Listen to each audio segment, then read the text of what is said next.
When I talk to the separated and divorced men that I coach in my Better Beyond Divorce program, one of the things that they tell me they want more than anything is peace. Peace, happiness, to be okay alone, to be okay with their soon-to-be ex or their ex-wife, and to feel confident in future relationships. But if you're going through an unwanted separation or divorce, you know that peace can be incredibly difficult to find.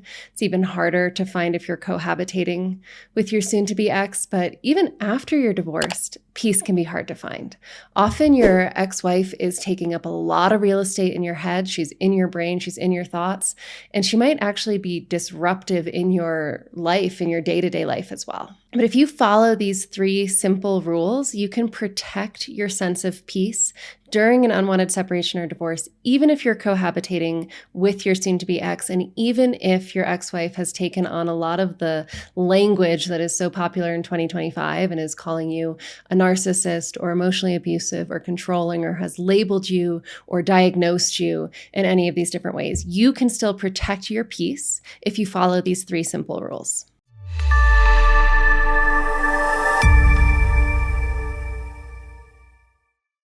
Rule number 1 is do not take on her narrative.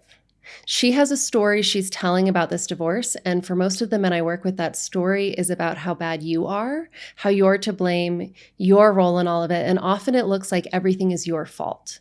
And one of the things that I see really commonly is that when you spend a lot of time around this person, and after all, she's still your wife or recently was your wife, it's somebody that you've shared a life with, that you've trusted, that you've relied on. And so often it feels like, well, if this person sees me this way, maybe they're seeing something that's true. And even if you know it's not true, just hearing it again and again and again, those thoughts start to get into your brain. Your brain starts to repeat them back to you.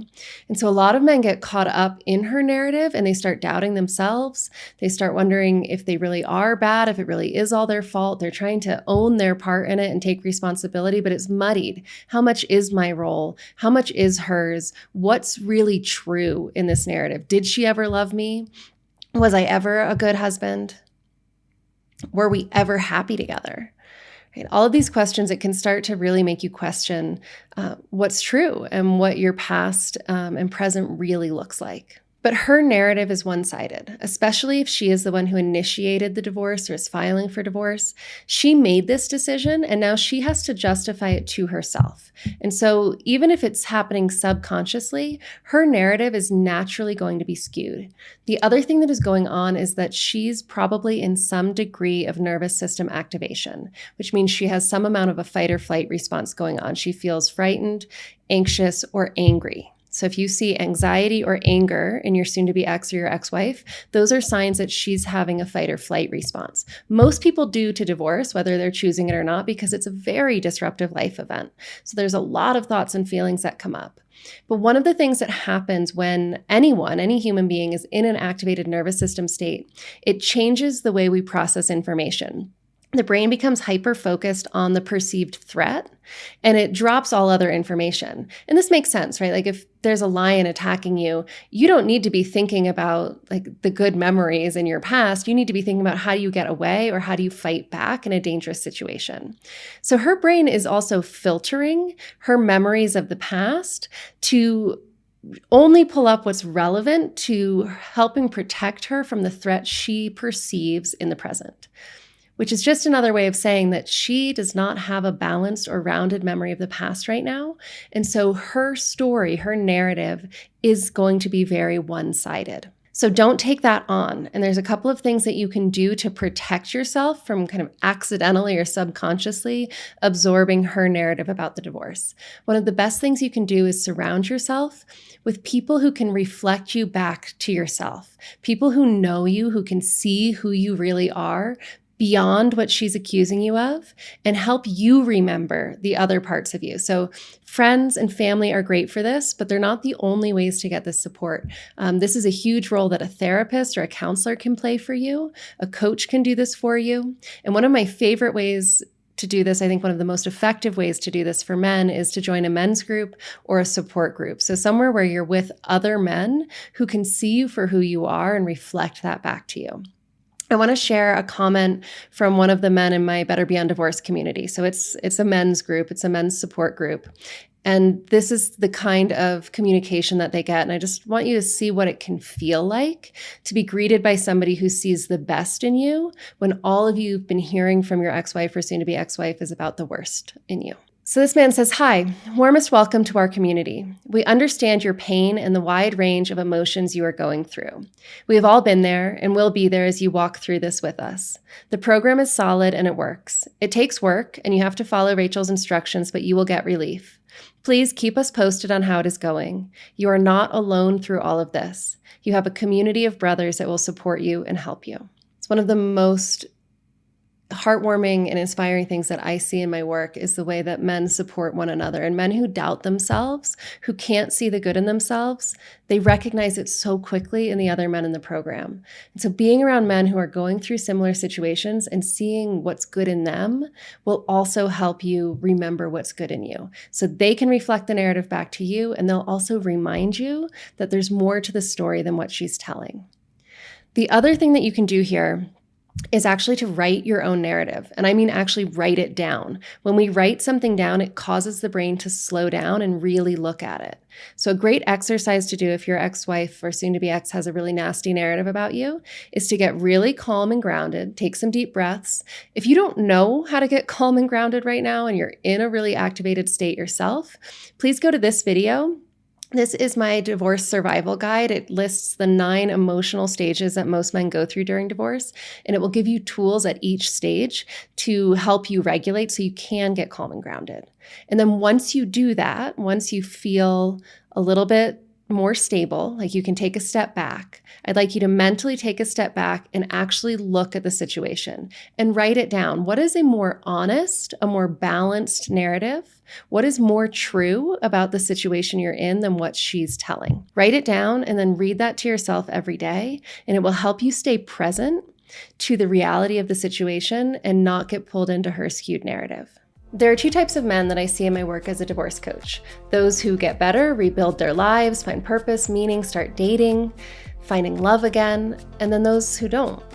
Inside my complete divorce survival guide, I show you how to identify which emotional stage of divorce you're in and what specifically you need to focus on at each stage to make sure that you're part of that first group, the men who do heal and move forward with their lives and not the ones who get stuck. Just type guide into the video comments below and I will send over a link to this free step-by-step roadmap. So we're talking about the 3 simple rules that will help you protect your peace during an unwanted separation or divorce in 2025. The first one is not to take on your wife or ex-wife's narrative. The second rule is that regulating your nervous system always comes first. This has to become priority number 1 for you. And if you're like most of the men that I work with, it probably hasn't been the number 1 priority in your life. You've probably sacrificed your own well-being, even your sleep, your time, your energy for your family, for your wife, doing the things that you have to do as a man. But I'm telling you right now, if you're going through a divorce in 2025, you need to start prioritizing your nervous system. That means that if you feel activated, if you feel overwhelmed, angry, or anxious, your nervous system is asking for attention. It needs regulation. And the reason that I am insisting that this is so important is because of how dramatic the consequences are of going through a divorce in this day and age in 2025 with a dysregulated nervous system. In just the last few months, I've talked to men who have made all kinds of mistakes because of nervous system dysregulation. There's one man I spoke to who got divorced many years ago, and he was telling me how he was so dysregulated during the divorce that he couldn't take care of his business. He had a thriving business where he was making multiple 6 figures every single year.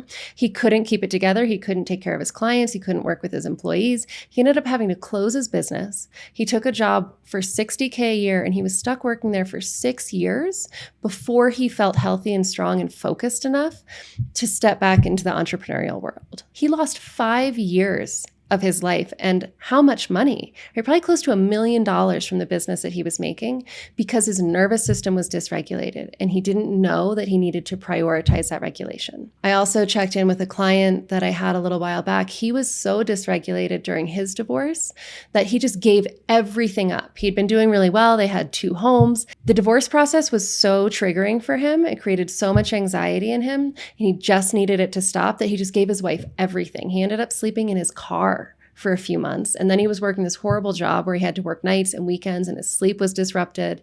And he was so ashamed of where he was that he lost contact with his adult son. And he stayed in that situation for 6 years before he started working with me in Better Beyond Divorce.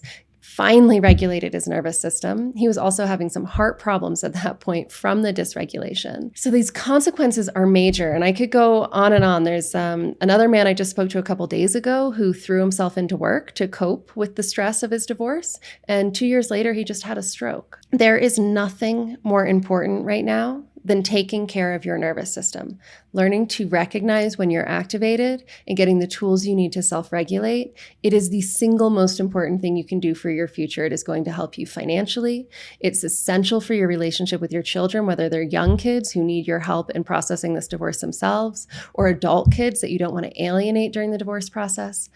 It is so essential. There's really nothing more important. So rule number 2 is regulating your nervous system always comes first. The third rule for keeping your sense of peace, for protecting that sense of peace during an unwanted separation or divorce in 2025, is to remember what is possible for you in the future. And now a lot of you might not think that the future is very bright. After all, it's 2025, right? And tensions between the sexes are sky high. There's all kinds of polarity, political divides going on. There's so much content on the internet about how crazy women are and how they're incapable of love and just interested in money and status. But that is only one part of the story. We are living in a very special time. It's very unlike any other time we've ever been in.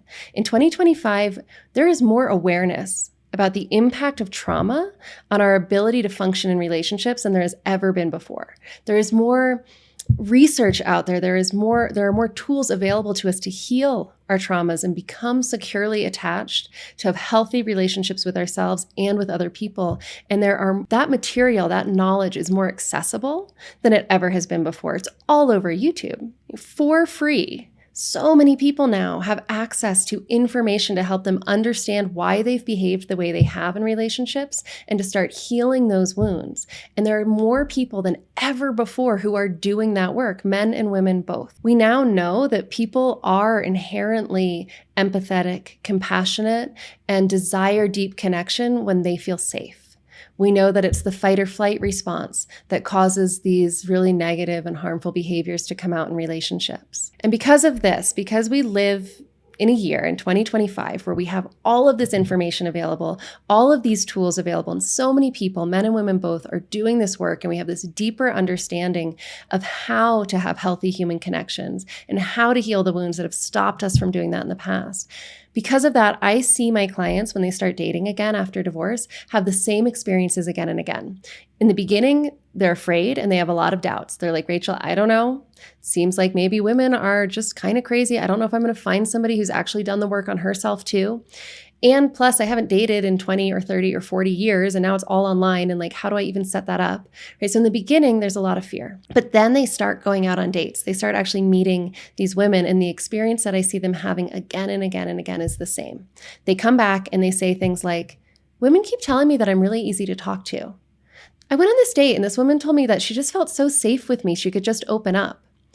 You know, this woman actually listened. She asked me a question and I answered her and she listened. I haven't felt heard like that in years. They come and they tell me, you know, when I said this, I was kind of bracing myself because I know how my ex-wife would have reacted. But this woman was totally different. I realized that I've been expecting all of these women to be like my ex-wife, and they're not. Right? They're telling me about these long, easy, comfortable conversations, the speed at which they feel an intimate connection.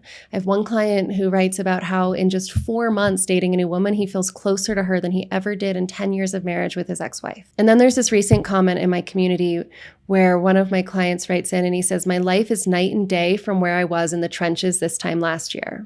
I thought there was no other life, or how could I even have a new life or someone else that I would want to have my story intertwine with?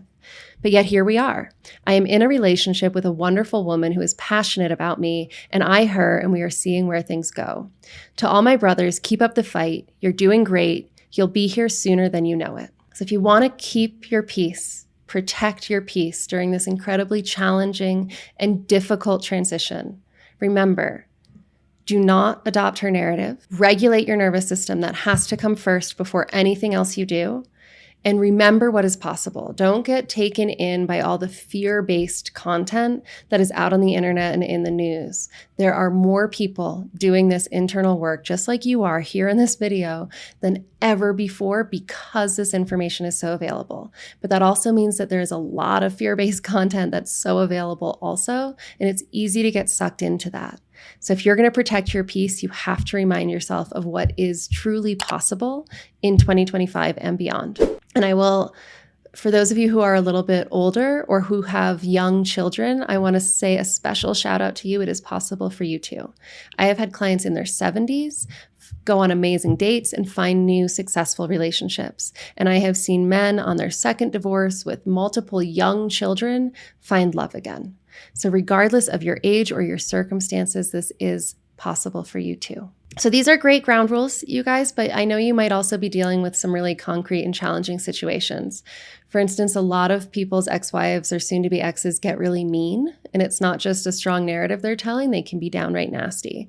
So if that's an experience that you're having, come with me into this next video. It's called This Is Why Your Ex-Wife Is So Mean and How to Deal with It. And I'll help you navigate those really difficult interactions with an angry and cruel ex-wife. All right, guys, I'll see you in the next video. Thanks for watching. Over the years, I've worked with clients who had been divorced for 6 years or more and were still stagnating, who were able to start new businesses, move forward in their lives, and even start dating again after just 6 months of implementing the tools that I teach in my divorce survival guide. It doesn't matter what age you are. I've worked with a man who was 70 years old who applied these tools. He was divorced for the second time after a 20+ year marriage. There were kids, grandkids, step-grandkids involved. He was able to feel better, find peace, start dating, create amazing connections, and actually move forward into a new healthy relationship. These tools also work for men who have been accused of horrible things. Everything from narcissism to abuse to bigamy. I've seen it all over the years. When they apply these tools, amazing changes happen. These men are actually able to co-parent successfully. They're able to stop thinking about or trying to change their ex-wives, and they're able to move on again. Also, dating, finding new healthy relationships. There is a huge opportunity for healing and growth and improving your life beyond what it was before the divorce. But not everybody reaches that opportunity. Not everyone's able to capitalize on it. And that's because they're too overwhelmed by the painful emotions that come along with an unwanted divorce. I guarantee that somebody watching this, maybe it's you, has been watching my videos now, my content for over a year and still feels stuck, unable to move past their pain. You don't have to stay stuck, you don't have to get stuck. Just type guide into the comments below this video and I will send you the link for my free step-by-step roadmap for successfully navigating all the different emotional stages of divorce.